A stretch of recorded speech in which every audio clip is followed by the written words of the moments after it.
Amazon is the nation's second largest private employer, trailing only Walmart in that regard. Amazon is not only responsible for propelling Jeff Bezos to the top of the list of the wealthiest individuals in the world, but it is also known as one of the most notorious tax dodgers in the annals of American history. We are going to see in this video exactly how questionable Amazon's business practices are, in addition to seeing how the company managed to avoid paying any federal income taxes at all in 2018. The year 2019 has gotten off to a rough start for Amazon. What with Jeff Bezos getting kicked out of New York and the company's stock falling by 20% from its highs from the previous year, it is safe to say that Amazon has been on the defensive up to this point in the competition.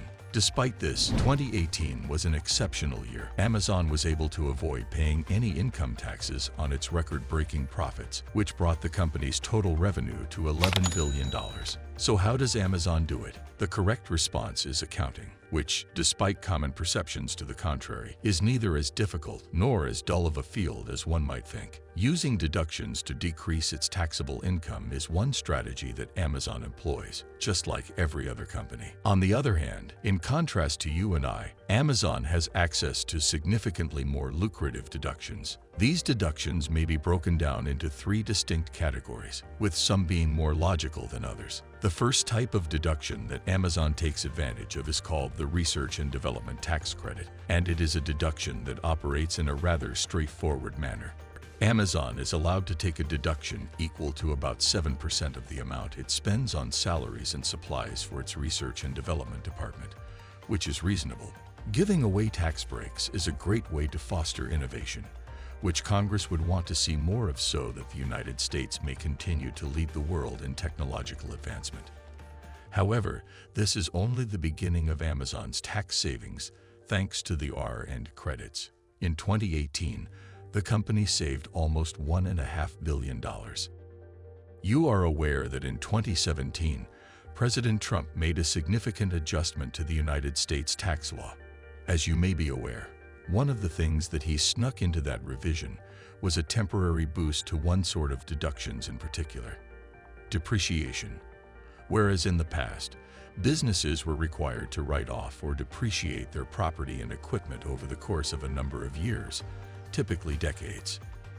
Because to Trump's modification to the tax code, businesses now have the opportunity to bypass this procedure entirely and receive the full tax benefit right away.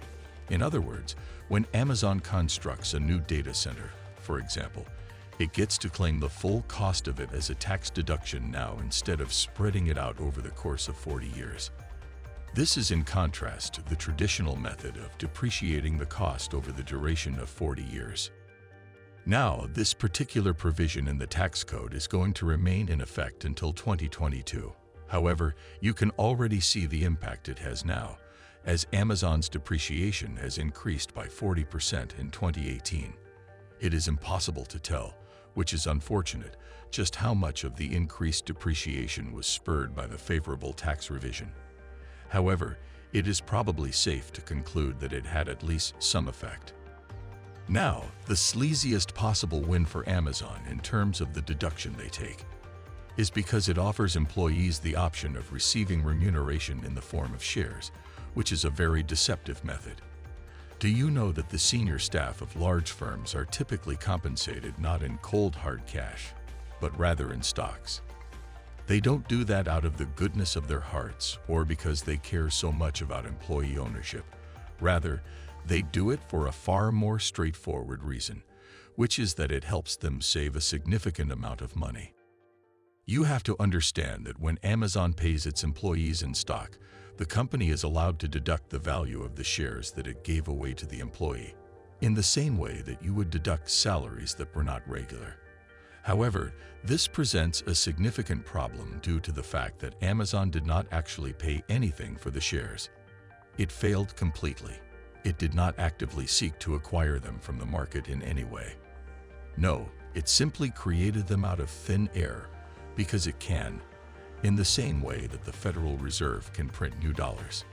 The Amazon stockholders, whose existing shares are worth less because Amazon is constantly creating more of them, are the ones who are actually paying for this charade, and they are the ones who actually pay for it. in order to compensate its workforce. This method is only profitable as long as the stock price continues to rise. And interestingly, Domino's Pizza is the only company whose share price has increased more than Amazon's during the previous 10 years. In any event, this ingenious method not only renders Amazon's employees virtually costless for the company, but it also provides the business with a significant tax break. By giving its employees stock options in 2018, Amazon was able to save $1 billion. It did not cost anything to make. Now that you are aware of this, you are most likely wondering why not every company does this, given that the laws that govern Amazon apply to every other company in the exact same way. The correct individual is Jeff Bezos. No. The real reason is that the majority of corporations have a difficult time keeping their stock price up without continuously buying back their own shares. Amazon is one of the few corporations that does not engage in stock buybacks, despite the fact that this practice is highly widespread. The majority of businesses begin by going to the stock market to acquire their own shares, which drives up the price of those shares. Next, the majority of businesses distribute those shares to their employees, and the effect is largely neutralized. However, Jeff Bezos simply forgoes the stock purchases because he is certain that the price of the stock will rise on its own, and this prediction turns out to be correct. In a way, you can argue that Bezos is the ultimate wolf of Wall Street because he's honestly making billions off of this. That's all for today.